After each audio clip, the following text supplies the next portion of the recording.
យើងឃើញមានព័ត៌មានអាប់ដេតពាក់ព័ន្ធដោះដូរកីឡាករបន្តិចបាទសាឡាប្រហែលជាអាចនឹងទៅអាល់ហ៊ីឡាល់បាននៅអារ៉ាប៊ីសាអូឌីតបាទព័ត៌មានចុងក្រោយបំផុតដែលចេញមកគឺមានចចាមអារ៉ាប៊ីសាអូឌីតមួយទៀតគឺពាក់ព័ន្ធនឹងរឿងកីឡាករដានីអល់ម៉ូរបស់បាសេថ្មីនេះយើងឃើញមានក្លឹបនៅអារ៉ាប៊ីសាអូឌីតហ៊ានឲ្យប្រាក់ឈ្នួលគាត់ខ្ពស់ណាស់បាទហើយក៏មានពាក្យចចាមអារ៉ាមថាអាសណលនេះបាទកំពុងតែតាក់ទងស្វែងរកឱកាសបាទក្នុងការទិញយកដានីអល់ម៉ូពីបាសេឡូណាបាទនេះគឺសារព័ត៌មាន goal.com បាទទំចេញផ្សាយមុននឹងបន្តិចបាទជាងាកមិញនេះបាទអាសណលទៅបានរាយការណ៍ថាមានមហិច្ឆតាក្នុងការតាក់ទាញយកខ្សែបម្រើប្រយុទ្ធអន្តរជាតិអេស្ប៉ាញនេះអល់ម៉ូដើម្បីយកមកបង្កើននៅទម្ងន់នៃតំបន់បម្រើរបស់ខ្លួននៅរដូវកាលក្រោយបាទតែយើងមិនដឹងថាយ៉ាងម៉េចទេព្រោះអល់ម៉ូគឺជាសន្លឹកអាត់ដ៏សំខាន់មួយរបស់បាសេឡូណាដែរចឹងមិនដឹងបាសេឲ្យចេញឬអត់ទេតែសម្រាប់អល់ម៉ូក៏ធ្លាប់ចាក់ចេញពី Leipzig មកចូលរួមមួយបាសេក្នុងអំឡុងពេលបាសេមានបញ្ហាវិបត្តិហិរញ្ញវត្ថុតែខ្ញុំគិតថាគាត់នឹងមិនចាក់ចេញក្នុងដំណាក់កាលនេះទេព្រោះបាសេទៅឡើងវិញហើយគាត់ចេញបាទអញ្ចឹងគាត់សំខាន់ណាស់សម្រាប់បាសេឡូណាហើយបើសិនជាគាត់មិនចង់មកចូលរួមមួយបាសេមិនមែនគាត់មកក្នុងអំឡុងពេលដែលបាសេកំពុងតែពិបាកនោះទេ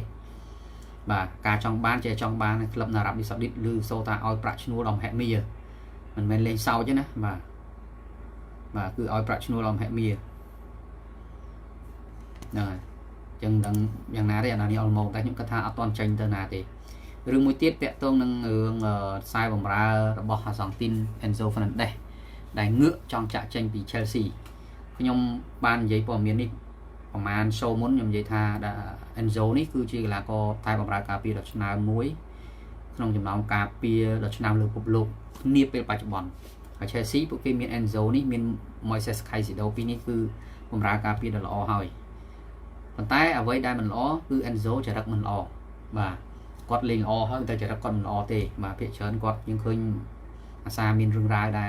តិចទៅនិយាយឲ្យប៉ះពាល់អារម្មណ៍អ្នកនោះថ្មីនេះគឺសូគាត់ចង់ចាក់ចេញពី Chelsea ទៅចូលរួមមួយ Real បាទគាត់ចង់ចេញទៅណាចូលរួមមួយណាចូលទៅប៉ុន្តែគាត់បានបង្កើតនៅចំនួនប៉ះពៀគ្នាជាមួយមិត្តរួមក្រុមតែគេគិតថានេះគឺជាចេតនារបស់គាត់ដែលធ្វើឲ្យមានរឿងអញ្ចឹងកើតឡើងដើម្បីឲ្យក្លឹប Chelsea សម្រាប់ចិត្តលក់គាត់ចេញឲ្យបានឆាប់ណាបាទអញ្ចឹង Enzo នេះគឺគាត់ចង់ទៅ Real ហើយបាទនិយាយទៅគឺគាត់ចង់ទៅ Real ហ្មង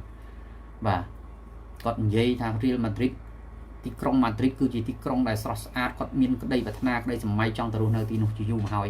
អញ្ចឹងគឺជាតម្រុយមួយឲ្យទៅ Real ទិញយកគាត់ហើយ Real ក៏ចង់បានគាត់ដែរតែគាត់ខ្លាចក្រែងលោ Chelsea កាក់គាត់ទុកលក់គាត់ថ្លៃគាត់ចេញអត់រួចណាអាហ្នឹងជារឿងមួយដែលគាត់បង្កើតជារឿងបញ្ហាអីឆ្លោះគ្នាក្នុងជាមួយមិត្តរួមក្រុមមិត្តរួមអីនេះបាទអញ្ចឹងកីឡាករការលេងល្អគឺសំខាន់ណាប៉ុន្តែអត្តចរិតវាកាន់តែសំខាន់ទៅទៀតបាទយើងមិនអាចមើលរំលងនៅអត្តចរិតកីឡាករដែលល្អកីឡាករល្អហើយអត្តចរិតល្អគឺសំខាន់ណាស់បងប្អូនគឺសំខាន់ណាស់ខ្ញុំលើកឧទាហរណ៍តែរឿង Mario Balotelli បាទ Mario Balotelli បងប្អូនស្គាល់ហើយបាទអតីតកីឡាករអ៊ីតាលីដ៏ល្អបាទប៉ុន្តែការលេងរបស់គាត់ល្អបាទប៉ុន្តែបងប្អូនមើលចរិតគាត់អញ្ចឹងអនាគតរបស់គាត់វាអត់ឡើងវាទៅធ្លាក់អញ្ចឹងទៅអញ្ចឹង Enzo Fernandez ពងពេញល្អណាបាទអញ្ចឹងបើសិនជាគាត់សោយចរិតគាត់ទៅដល់ក្លឹបធំបែបណាក៏ដោយថ្ងៃក្រោយក៏មានបញ្ហាទៀតហើយថ្មីនេះកីឡាករអាសង់ទីន2នាក់មានរឿងអញ្ចឹងមួយទៀតCristiano អី Cristiano អីនៅ Benfica នេះជាប់នៅជាអាសង់ទីនដែរថ្មីនេះមានរឿងតាមមើលងាយពូជសាសទៅលើ Vinicius Junior របស់ Real អីហ្នឹងអញ្ចឹងសំខាន់ណាស់បាទរឿងអត្តចរិតនេះមួយហើយគាត់ចេញគេមិនទៅខះខងគាត់ទេឲ្យ Real មកចរចាមក Chelsea ទៅបាទតែគាត់តាមខ្ញុំមើលគាត់គិតថា Chelsea នឹងមិនងាយលក់គាត់ចេញថោកទេអញ្ចឹងគាត់ពិបាកចេញអញ្ចឹងគាត់ធ្វើម៉េចឲ្យ Chelsea វាមិនសុបាយចិត្តមកគាត់អាំងលក់គាត់ចេញបញ្ហាវានៅត្រង់នេះបាទ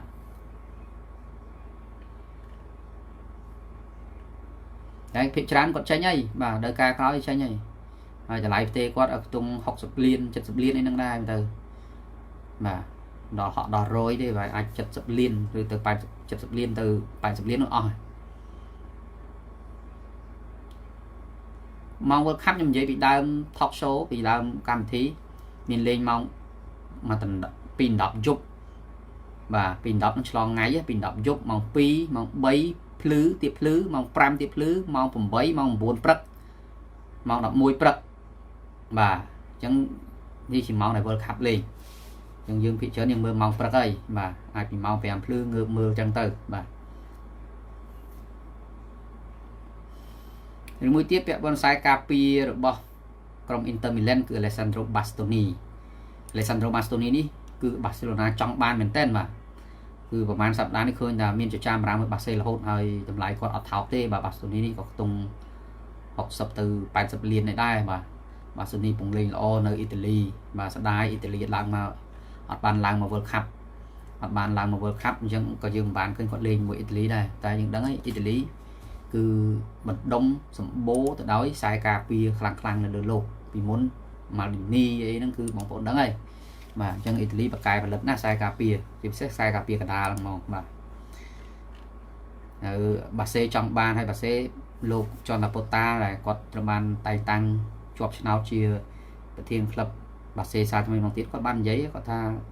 សុខភាពសេដ្ឋកិច្ចហិរញ្ញវត្ថុរបស់បាសេឆ្នាំក្រោយនឹងល្អប្រសើរ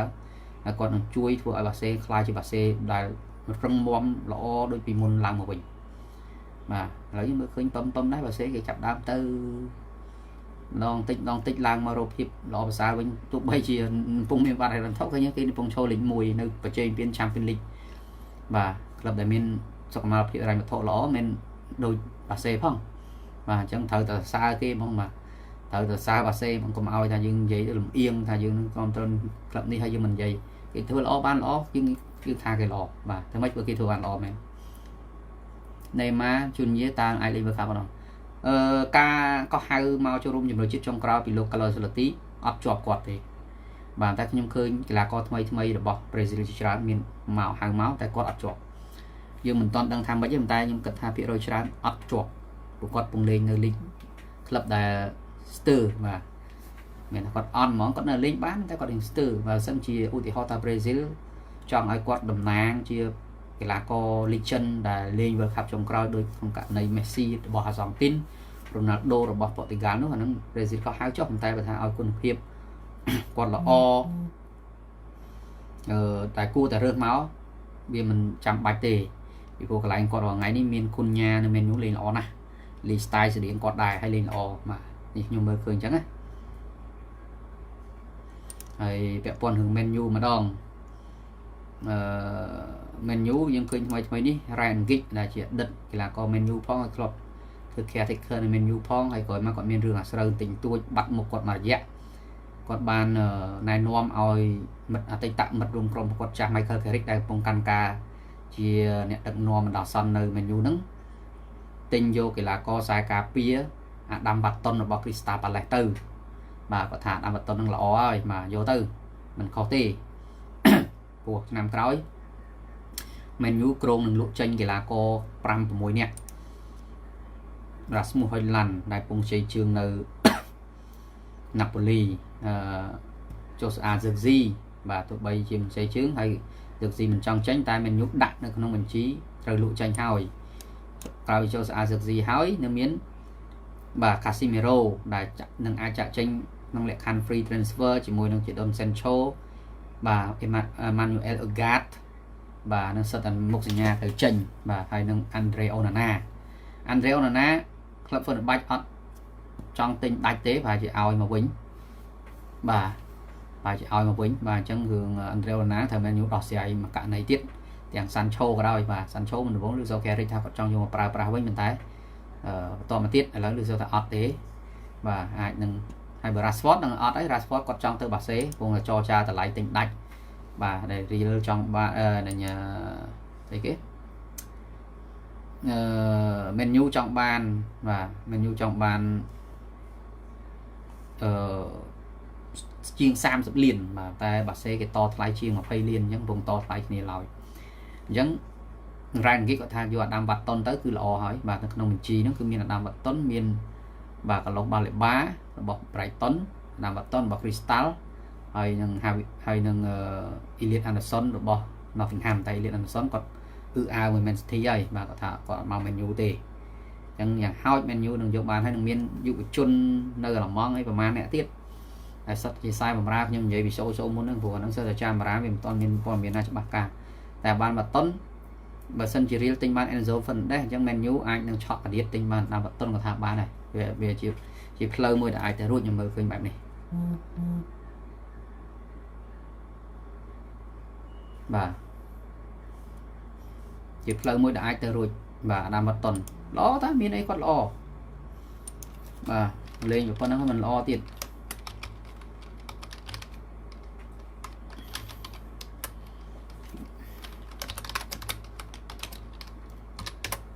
តាមបាតុនជើងឆ្វេងអែមហើយប៉ះចំណេញច្រើនណា slot ចាំមើលចប់ Champions League សិនបាទបើធ្លាក់ Champions League ចាញ់ PSG នឹងប្រហែលជាទៅហើយបាទនិយាយរួមមកចង់ឲ្យដូរ slot បនឲ្យ Liverpool ធ្លាក់ Champions League ឲ្យកាន់តែលឿនកាន់តែល្អនឹងដូរលឿនបាទ Mason Mount ណា Mason Mount ក៏មានឈ្មោះលោកចេញដែរហ្នឹងអរគុណច្រើនហើយបើខ្សែបំរើដែល Man U ដាក់ក្នុងបញ្ជីទិញឲ្យល្មមណាបាទដូចជា Matthew Fernandes បាទរបស់ West Ham ហ្នឹងក៏ Man U ដាក់ចូលដែរបាទCaresta បាទបំរើប្រយុទ្ធរបស់ Club ចេញបាទនៅ Basic នេះតំតោះ Andre Santos របស់ Chelsea ថ្មីនេះ Man U ដាក់ចូលដែរបាទហើយ Sandro Tonali បាទរបស់ Newcastle ជាមួយនឹង Bruno Guimaraes ពីរនេះក៏ជាបេក្ខភាពដែល Man U ចង់បានដែរណាអញ្ចឹងក៏លោក Baleba Sandro Tonali Bruno Guimaraes Adam Wharton 5នាក់នេះតែជាអាច Man U ទិញបានមួយបាទអាចទិញបានមួយក្នុងចំណោម5នាក់នេះបាទហ្នឹងក្នុងករណីដែល Man U អាចមានកៅអី Champions League តែបើអត់កៅអី Champions League អានឹងបាយពួកនឹងអត់មកទេមកអ្នកខ្ញុំរៀបរាប់មិញពួក Adam Wharton អត់មានខ្វះក្លឹបតែចង់បានគាត់ទេសូម្បី Real ក៏ចង់បានគាត់ដែរបាទអញ្ចឹង Bruno Guimaraes ដូចជា Sandro Tonali ជាដើមហ្នឹងគេក្លីបសិនលេងក្លឹប Champions League ស្រាប់បាទគាត់ថាឆ្នាំនេះគឺ Newcastle អត់បានកៅអី Champions League បាទហើយនៅ Champions League ហ្នឹងដូចជាបាទ Newcastle នៅលេខ12ឆ្នាំក្រោយបាទជាបានកៅអី Champions League ហើយអាចនឹង2នាក់ហ្នឹងគាត់ចេញបាទតែខ្ទង់60 80លាននេះដែរណាបាទអត់មានទូទេបាទអត់មានទូជាមួយទេបាទ